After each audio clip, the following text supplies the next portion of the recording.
নাগরিক TV use করার পরে আমি 3 টাকা নগদ পাইছি। আমি অনেক খুশি হয়েছি আপনার মিলাই। ধন্যবাদ আপনাকে।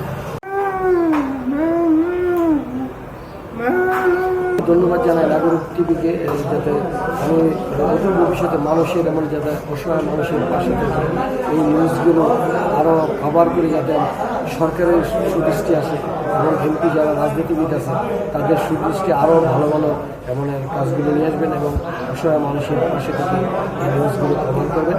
ইনশাল্লাহ দেখবেন এই মানুষের পাশে আমাদের মতো রাজনীতিবিদ যারা আছে যে আসলে আছে তারা এগিয়ে আসবেন। ধন্যবাদ। আমাদের বাক প্রতিবন্ধী শফিকুল ইসলামের যে খবরটি আমরা নাগরিক টেলিভিশন নিউজের মাধ্যমে আমরা দেখতে পাই, তার পরবর্তীতে আমরা আমাদের জায়গা থেকে খোঁজখবর নিয়েছি এবং এটার সত্যতা আমরা পেয়েছি। তো সেই আলোকে আমাদের আজকে আমাদের উপজেলা প্রশাসনের পক্ষ থেকে আমাদের নগদ 6,000 টাকা এবং 2 বার টিম তাদের সহযোগিতার জন্য আমরা প্রদান করছি। আমি মনে করি যে আসলে গরিব দুস্থ অসহায় জন্য সরকারের এই যে বরাদ্দটা আমরা প্রপার মানুষকেই আমরা দিতে পেরেছি। তো আমরা চাই আমাদের এরকম সমাজে আরও যারা পিছিয়ে পড়া আছে, যারা দরিদ্র অসহায়, তাদের জন্য সরকারের যে সুবিধাটা এটা আমরা পৌঁছে দেব।